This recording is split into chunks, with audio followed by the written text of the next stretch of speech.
Time to pull up a chair because Insightful Tales has another great story for you today. It all starts with a classic tale of estrangement. Our bride barely knows her dad, thanks to a messy divorce and a stepmom who's about as welcoming as a cactus in a desert. Today, the bride pops the question, will dad walk her down the aisle? Drum roll, please. My dad, 55, won't walk me down the aisle, 30, female, and I want to know if I should uninvite him from the wedding. I, 30, female, am getting married in about a month to my best friend, 35, male. I did not grow up knowing my dad, 55, very well, as he and my mom divorced when I was an infant. He remarried and had several kids with his new wife, who hates my very existence. There were a lot of hurtful things done when I was growing up, like not being allowed in her house when I visited, that led me to be estranged from my father. He never really made much of an effort, but after I turned 18, I completely cut him off for my mental health and stopped answering the few calls he attempted. He tried to get in contact every once in a while over the years, but I honestly just ignored him. I was hurt and angry. About a year ago, I got back in contact with some extended family on his side, and we have been forging a good bond. I invited them all to our wedding, and they have been amazing. Eventually, I started speaking with my dad as well. Back around Christmas, it was tense at first, but I decided to give him a chance. We have slowly been getting a semblance of a relationship back, and I saw him in person with my fiancé a couple of months ago. His wife is not pleased at all, and apparently, his kids, my half-siblings, all adults, are also upset about it. I think there were threats of divorce, but my dad still decided to go to my wedding. After a ton of thought, I asked my dad if he wanted to walk me down the aisle, as I had been hopeful for a better relationship. But he turned me down. I wouldn't be as upset if he gave a generic excuse, but he told me his wife and other daughter requested he does not walk me down the aisle, as that is reserved for his other daughter and not me. I am super hurt and not even sure what to reply to that with. He offered to stand at the front and give me away instead, but that isn't what I want. My fiancé thinks we should uninvite him and move on, but I'm not sure if that is the best course of action. He's coming from out of state with the rest of his family, so he already bought a plane ticket and hotel room. Part of me thinks to just politely turn him down, have him as a regular guest, and then just stop talking to him again after the wedding. My mom isn't coming to my wedding because she lives really far away, so I don't really have any other immediate family coming. I'm not sure what the best course of action is, and the wedding is getting super close, so I have to make a decision soon. Edit. Wow, this post has blown up. Thank you all so much for the advice and comforting words. To answer some common questions, no, his wife and my half-siblings are not attending the wedding. I invited them, but they won't even meet me, let alone go to the wedding. He has 2 sons and a daughter with his new wife, all in their 20s. I'm not sure if my dad cheated on my mom with my stepmom. My mom, through all her faults, never actually said a bad word about him. He did marry my stepmom by the time I was 2 years old though, so there wasn't much time between marriages. They are also very Christian in the worst way, as in they don't really follow what they claim to believe. My mom cannot fly as she has panic attacks. She also is actually a worse parent than my dad in a lot of ways, believe it or not. I have no male relatives to walk me down the aisle. I also never wanted him to give me away, as I think that is dumb. I just wanted my dad to act like my dad for one moment. My fiancé and I have decided to walk down together. The aisle together, as one of you suggested, so that part is settled. I'll update everyone once I decide what to do and if there's any response. Now, let's check in for some relevant comments. First up, do you want this rude, mean stranger at your wedding, or do you not? He isn't going to suddenly turn into a nice person or a good father to you if you let him come. I would absolutely not involve him in the ceremony in any way. Like, he doesn't get a seat at the front, he doesn't get to speak or stand or do anything. Perhaps you and your fiancé would consider walking down the aisle together or on your own. It does not have to be with a father figure, especially not this one who doesn't see you as a daughter. Do what is right for you. Your wedding doesn't exist to fix your family. Someone else chimed in, yes, all of this, OP. I'd hate for you to look at the wedding photos 10 years down the road and be sad because this POS isn't photos with you. You're a gem for wanting to try and make things work, and he's a dick and an idiot for making little to no effort. Op replies, that is a great point about the pictures. That is my most important thing for the wedding. so having him in a ton of pictures will just make me sad when I look back. The next comment says, "Hey, OP. I don't have any great words of wisdom for you other than to say that it sucks and to send you a big dad hug. It's what your dad should be giving you as he walks down the aisle. But in its absence, please accept a hug from a random internet dad who is proud of you and wishes you a wonderful wedding day. Also, it's not your responsibility that your dad has bought a plane ticket and hotel room. Kids of emotionally unavailable parents spend all their time trying to look after their parents' emotional needs in the hopes that their parents might eventually see them and love them. You don't need to look after your dad anymore. He made his choice. Listen to your fiance. It's not now, and it has never been okay for your dad to hurt you. He made his choice to appease his wife rather than be fully with you on your big day. It's okay for you to make your choice to have your wedding without him. It might feel like it would be nice to have an immediate family at your wedding, but having him there would most likely just be a reminder of the love and support you needed and deserve as a child and that you never received." Op replies, "Thank you so much, Internet Dad. I needed to hear this. My mom isn't much better, but I gave up hope with her a long time ago. Seems like I need to give up hope with my dad as well.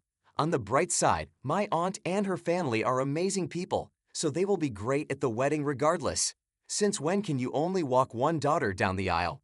So if you have 5 daughters, sorry, I have to pick my favorite one. Sucks to be the other 4 daughters. All jokes aside, this is heartbreaking. Ultimately, the decision rests with you and your fiancé, and it's essential to prioritize your own well-being and emotional health. It's admirable that you're considering extending an invitation to your father despite his refusal to fulfill this traditional role. However, it's crucial to weigh the potential impact on your happiness and comfort. If having him present will detract from your joy on your special day, it's entirely valid to reconsider his attendance.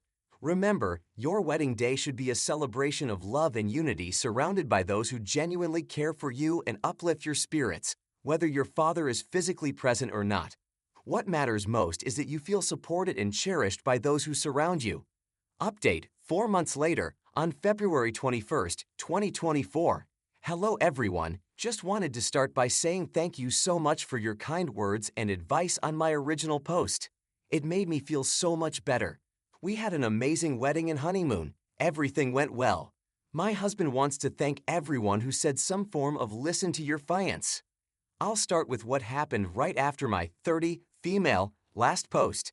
I did uninvite my dad, 50, male, from my wedding. The whole interaction was too hurtful to let go of. Before telling him I was uninviting him, I spoke with my aunt, his sister Sandy, 50s, female, who was furious at her brother for what he said to me. She has been such a great support to me and my husband, which has been amazing. Honestly, after I sent my dad an email detailing how hurtful he had been and that he was uninvited, Sandy called him and yelled at him for being a jerk. He replied to my email with a bunch of nonsense deflection about how he has to make sure both sides are happy. But apparently, he told Sandy, not me, that he was sorry and that it was a miscommunication.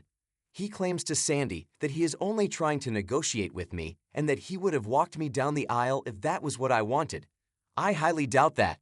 My mother-in-law, who is extremely conservative and religious, actually said my dad needed to grow some balls, which shocked everyone. I replied to him that I stood firm in my decision to uninvite him and not to contact me again until after the wedding. But if he did contact me at all, it better be with the understanding that he needs to be present in my life the same way he is with his other kids, otherwise, not reach out again. Around this time, right before the wedding, I called my mom and asked her about what happened with her and my dad when I was a baby because she never talked about it with me growing up.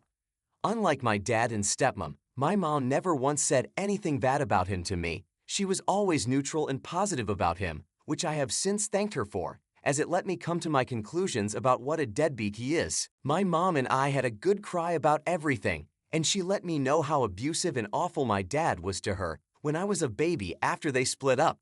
I also found out that he married his new wife when I was less than a year old, which is insane considering my parents were still 100% together the day I was born. Sandy swears up and down that she introduced my dad and stepmom to each other after my parents split, as they, stepmom and Sandy, were classmates in college. I don't care at this point. It is just interesting to see how no one has a clear idea of what happened. My thought is that they were cheating and then used Sandy to introduce them to cover up their behavior. Keep in mind they are all very Christian, even though they don't follow any of their religious teachings. I didn't hear anything from my dad during the wedding, and Sandy and her family still came. We all had a blast, and everyone was so happy for us. The pictures turned out great, and there isn't anyone in them that I wish I could Photoshop out, so I knew uninviting my dad ended up being the best decision we could make. I talked to Sandy about my dad over the holidays, and she said that he and his wife's kids were refusing to go to any family dinners or parties because they were upset that everyone else talked to me. I have been in regular contact with Sandy, my Uncle Jerry, and all of their kids, which makes my stepmom feel betrayed. Sandy is pissed at her because they used to be friends but never understood what her issue was with me. I found out my stepmom treated me like crap the second she had her first kid when I was still a toddler, which probably doesn't surprise anyone. I didn't hear from my dad all through December, but finally, in late January, I got a random email from him. He sent a long email blaming me for him not being in my life, telling me his wife and kids are more important, but that we need to still be in each other's lives.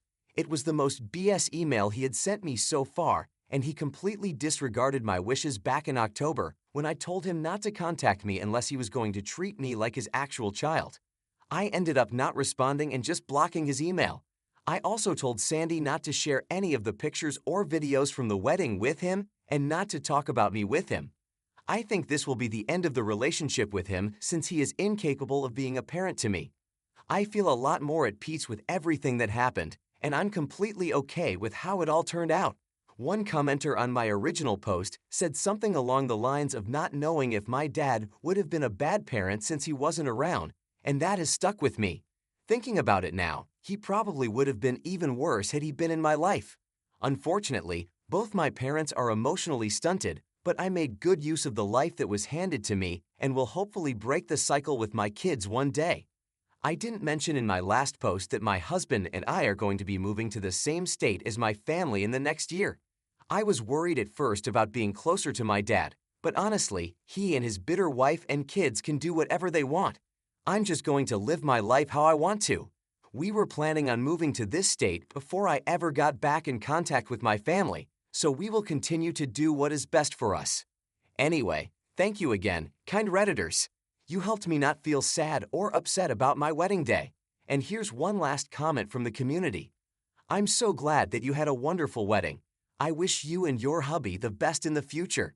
Live the best of your life with hope, faith, and love, the best revenge you can have.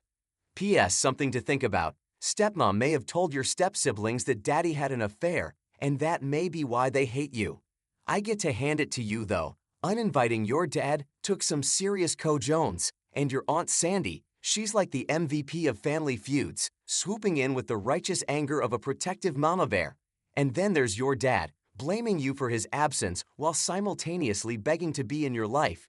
That's a special kind of delusion right there, and blocking his email, chef's kiss, perfect execution. Moving closer to your family might seem like stepping into the lion's den, but hey, you got a shiny new hubby on your side. What do you make of this? Have you experienced something similar? What would you do? So finally, let's conclude our whole story once again briefly. In the aftermath of my wedding, the decision to uninvite my father proved to be the right one. Amidst the joyous celebration, Sandy and her family stood by me, and we all had a fantastic time. The pictures, capturing the essence of our special day, held no regrets, and I found solace in the absence of a toxic presence. Over the holidays, Sandy revealed that my father, along with his wife and kids, was boycotting family events due to their displeasure that others continued to maintain contact with me. It became evident that my stepmom's animosity had deep roots, as Sandy shared stories of mistreatment dating back to my toddler years. In late January, my father reached out with an email, attempting to shift blame onto me for his absence while paradoxically expressing a desire to remain in each other's lives. Unswayed, I blocked his email and instructed Sandy not to share any wedding memories with him. It marked the decisive end of our strained relationship as his inability to be a parent became increasingly clear. A sense of peace enveloped me, and the words of a wise Redditor resonated. Perhaps my father would have been an even worse parent had he been around. Acknowledging my emotionally stunted parents, I felt empowered to break the cycle for the sake of my future children.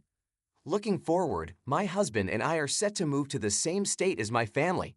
Initial worries about proximity to my father dissolved as I resolved to live my life authentically. Our decision to relocate had been in motion before reconnecting with my family, and it remains guided by what is best for us.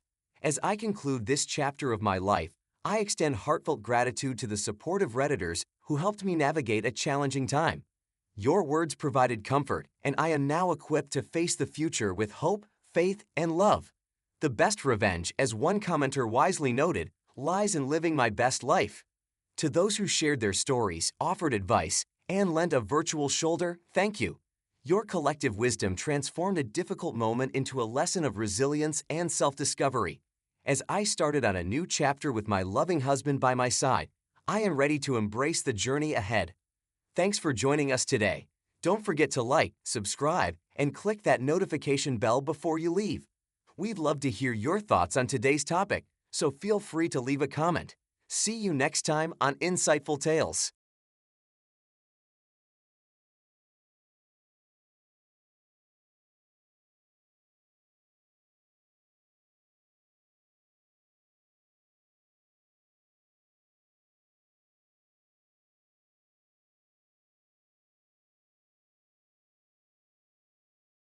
Alright, everyone's presentations are done. Nick, the manager, said as he tried to move the discussion forward. Excuse me, I haven't. I recently found out something. Nick interrupted me and began to speak.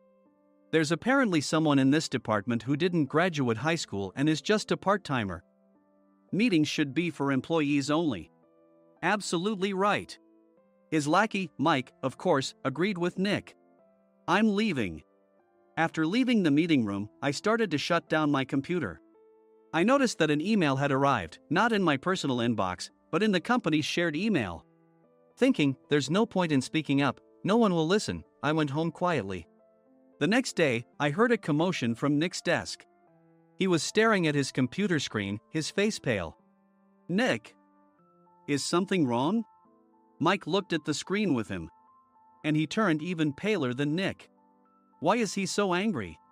Knowing the reason for Mike's distress, I thought to myself, serves them right. My name is Adam. My mother passed away when I was in the 9th grade, and I was raised by my father. Well, you could hardly call it being raised. After my mother passed, my father changed. He drowned his sorrows in alcohol, and though he still went to work, he squandered our living expenses on horse racing. Because of that, I had to start working part-time as soon as I entered high school.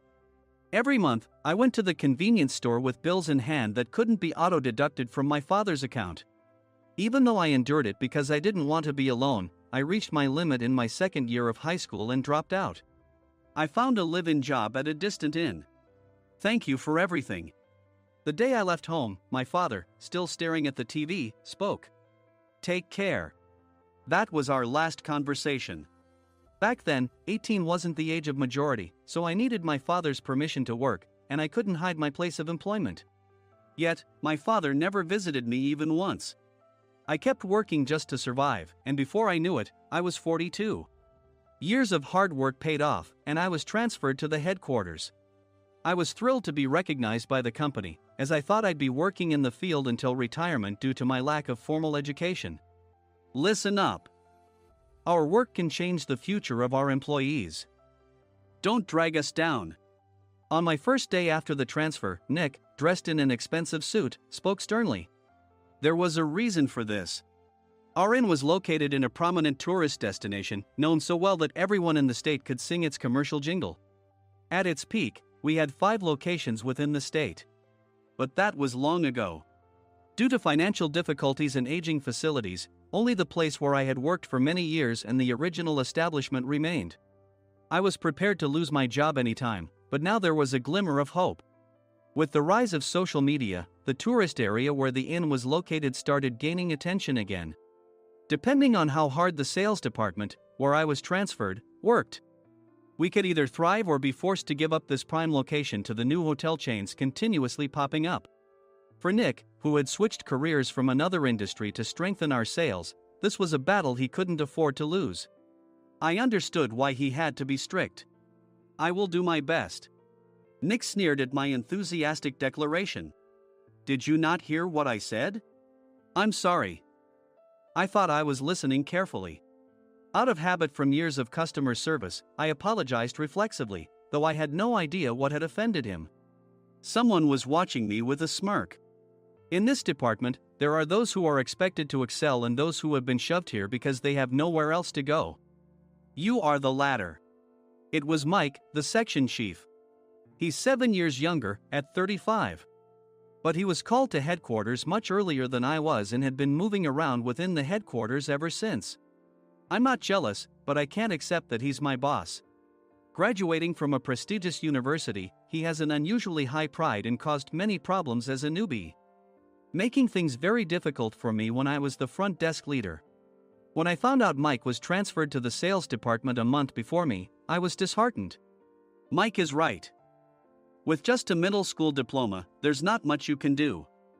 Don't even think about achieving results. As if I didn't exist, Nick remarked, "I'm thirsty." Mike eagerly ran to the coffee maker. It seems Mike is Nick's lackey. I regretted being happy about my transfer to headquarters, wishing I had stayed on site forever. Send a direct mail to every company on this list by the end of the day. Nick only assigned me tasks that even a new graduate could handle. What? There are over 1,000 companies. You want me to send to all of them by today? Yes, if you and your fellow misfits split the work, even those with nowhere else to go should finish by today. I glanced at the employees typing away expressionlessly. They were worn out from customer service, only thinking about leaving on time, or were women reassigned after having children, with zero motivation for work.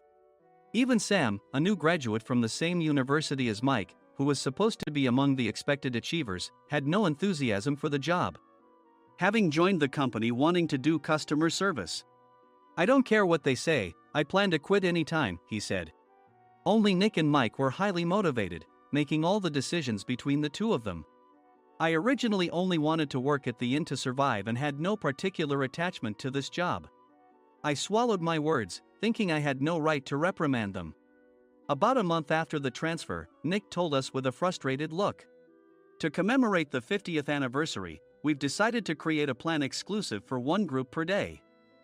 Originally, Mike and I were supposed to come up with it, but our president, Mr. Thompson, insists on hearing everyone's opinions. So, you all get a chance." As Nick explained, Mike began handing out prints. "Make sure not to embarrass Nick. If your ideas are half-baked, you'll have to redo them." It seemed that they had printed his handwritten notes by Mr. Thompson, which included several questions and a section for free responses. It made sense why Nick had to seek our input, given that all responses had to be submitted to Mr. Thompson. We were given a week to think about it, and a meeting was scheduled to compile our ideas. My plan is to let guests enjoy both the old and modern America. Nick began the presentations. Guests would watch a master confectioner at a nearby traditional sweet shop make sweets in front of them. The welcome drink would be premium tea in a bottle. Nick's plan was certainly attractive. After his presentation, Nick called on us to present in the order we were seated. Just as I stood up for my turn. "All right, everyone's presentations are done." "Excuse me, I haven't. I recently found out something." Nick interrupted me. "There's someone in this department who didn't graduate high school and is just a part-timer." He was likely talking about me. I joined the company as a part-timer and was made a full-time employee when I turned 20. That was 20 years ago, so Nick and Mike probably had no chance to know until recently. Meetings should be for employees only. Absolutely right. After that, Nick kept creating opportunities to solicit everyone's opinions, purposefully excluding me from speaking. The meeting unexpectedly heated up and went past the scheduled end time. A few people asked to leave, and the discussion continued with the remaining few. "Still here?" Normally, you'd leave in that situation. Though I had no attachment to the job initially, hearing kind words from customers made me want to make them happier. For someone like me, with nowhere to go, the inn was my home and customer service was my life. I felt pathetic about my current self. I'm leaving. I left the conference room and started shutting down my computer. I noticed an email had arrived, not in my personal inbox, but in the company's shared email. Thinking no one would listen to what I had to say anyway, I quietly went home. The next day, while preparing the DM as instructed, I heard a commotion from Nick's desk. In his haste to stand up, he hit his knee on the desk. He stared at his computer screen, his face pale. "Nick? What's wrong?" Mike, thinking he should be the first to rush over, approached Nick while still wearing his coat. He peered at the screen with Nick. And he turned even paler than Nick. Why is he so angry? Who is responsible for this company? Nick, more irritated than ever, asked, and Mike answered without checking. Probably Sam. Sam wasn't there because he was attending a morning training session for new hires. Nick gave up on getting angry and returned his gaze to the screen. They were looking at an email that arrived right after the end of the working day yesterday.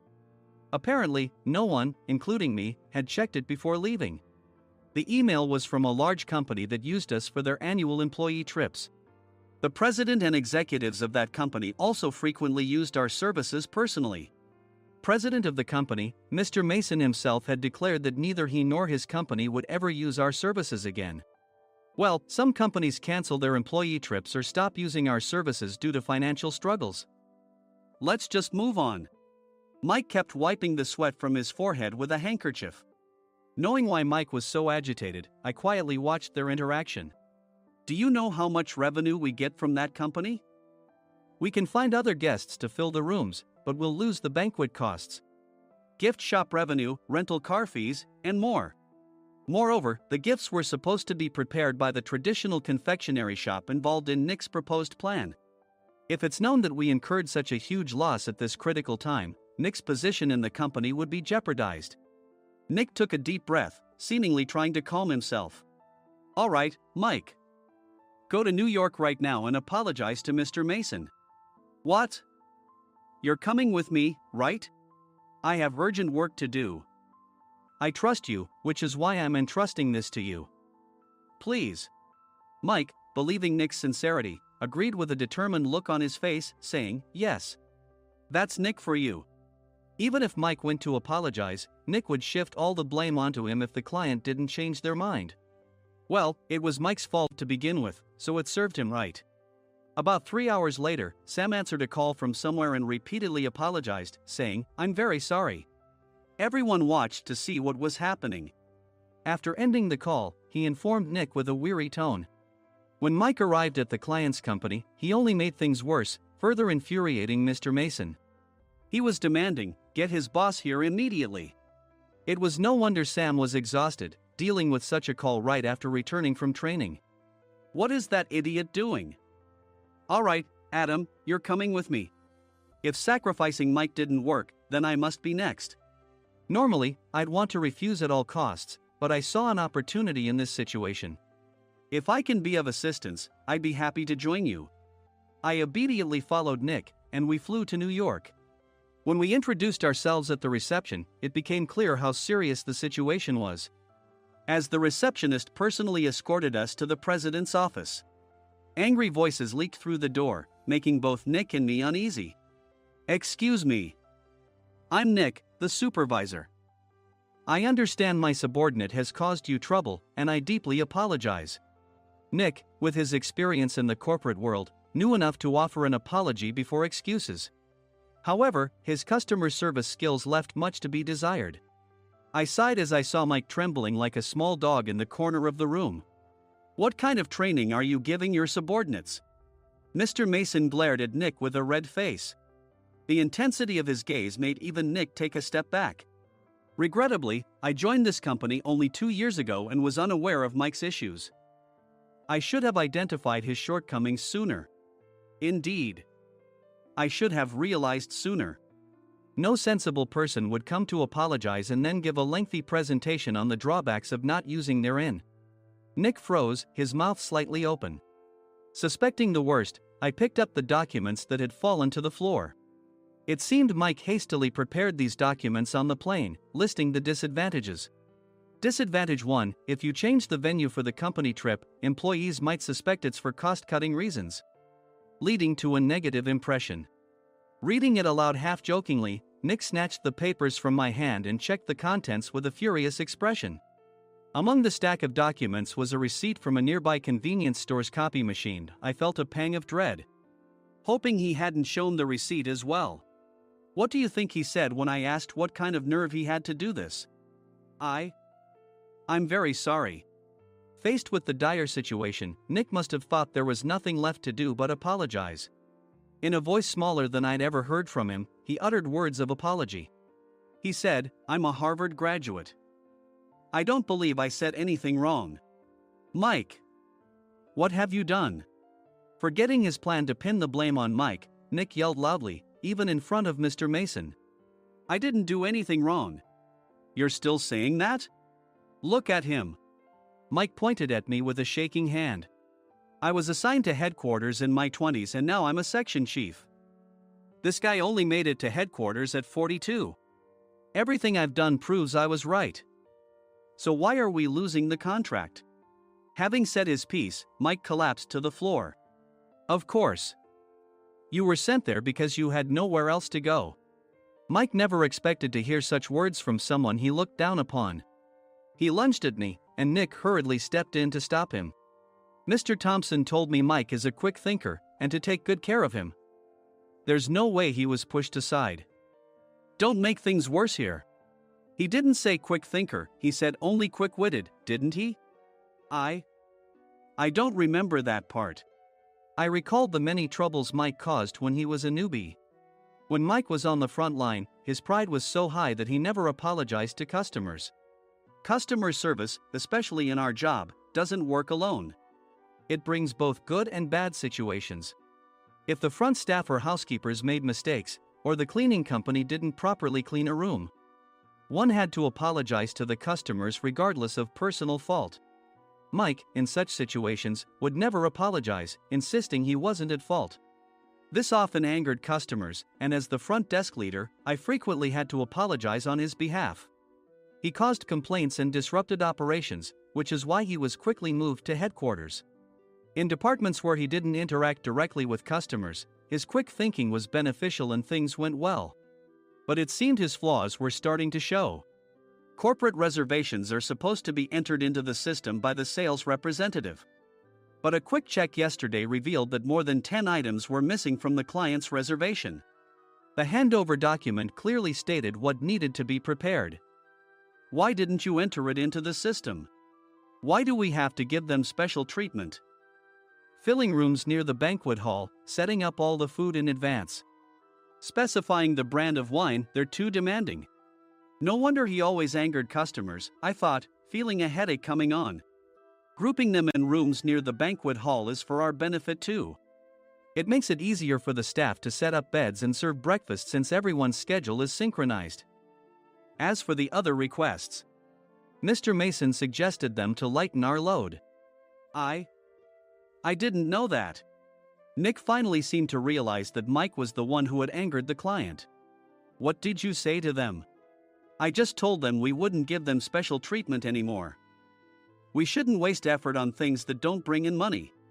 I was utterly exasperated at his lack of understanding of customer service. Of course, we shouldn't comply with unreasonable demands. But carrying over successful practices from past stays makes customers feel remembered and enhances their experience. Good memories encourage repeat visits. That's part of our job. I looked down at Mike, who was sitting on the floor. In our job, nothing is a waste. Mr. Thompson likely moved you to the sales department, hoping you'd finally understand this. How do you think he feels now that you failed to meet his expectations? Mike, tears in his eyes, fled the president's office. I was amazed he still hadn't apologized. You have it tough, Adam. It's okay, we're all employees of the same company. I deeply apologize for this disrespectful incident. Especially after all the care you've shown us. If it weren't for you, Adam, I really would have stopped staying here. When I heard you were moving to the sales department, I was willing to reconsider if you handled it. Seeing us talk so amicably, Nick's face contorted. Do you two know each other? Adam's service is excellent. I always requested him specifically. Normally, we don't accept specific staff requests, but we made an exception for Mr. Mason, adjusting my shifts accordingly. He had personally stayed at our hotel just before my transfer, and during casual conversation, I mentioned, "I'm moving to the sales department soon." If I hadn't told him then, things could have been much worse. Please continue to take care of us. I look forward to it. On the return flight, Nick awkwardly offered me a can of beer. It's still working hours. Of course, I had no intention of forgiving him for a single beer. Nick might try to pin everything on Mike and avoid any consequences. While pondering this, a startling fact came to light. "Nick, the tea bottles for the plan have arrived." I handed Nick a bottle labeled with our inn's name. "They look good." "What are you talking about?" "These are plastic bottles. I had assumed we would use the trendy, high-end bottling tea. But what arrived were ordinary plastic bottles of tea with customized labels. The only unique aspect was the label, which had the inn's name, making it look customized. Upon further investigation, I discovered that a substantial amount of money was set to be paid to the tea company. It was priced like bottling tea. Does this plastic bottle really cost $100 each? The tea inside is specially blended for us. The extra cost is for that. Wouldn't it be better to use another tea company? Or is there a specific reason we must use this one? As Nick continued to make excuses, I showed him a printed email. I informed the tea company's president, Mr. Mitchell, that we discovered irregular payments and he confessed. He said you two were high school classmates and planned to split the extra money. That idiot. Why did he confess? That's not important. You should worry about yourself, this could turn into a police matter. Opening the bottle cap, I suggested. How about calming down with this tea? It supposedly has a relaxing effect. Nick drank the tea frantically. In the following days, decisions were made about their fates. Mike was reassigned to the General Affairs Department, with no chance of transfer or promotion, as per Mr. Thompson's orders. As for Nick, since the payment to the tea company hadn't yet been made, he narrowly avoided legal trouble. Instead, he was encouraged to leave the company, and to avoid further complications, Nick submitted his resignation. Rumor has it that connections between HR departments have made it difficult for him to find new employment. Even though it was good to have those two gone, something unexpected happened in the sales department. Everyone became motivated and united in refining the 50th anniversary plan. In the end, my plan was adopted. We collaborated with the Tourist Information Center to provide personalized guides. The plan, tailored to the number of guests, was truly special for the 50th anniversary. "Hey, is Adam's family coming to stay?" I immediately booked that special plan for my family. Sam noticed it on the reservation list and quickly picked up on it. "Yes, I'm inviting my father." "That's great. I might invite my parents too." I lacked the courage to face my father just as Adam. But here, with the confidence Mr. Mason praised, I felt ready. The 50th anniversary plan was a perfect opportunity to reconnect with my father. I hoped to bring back the days when we could laugh together as we once did.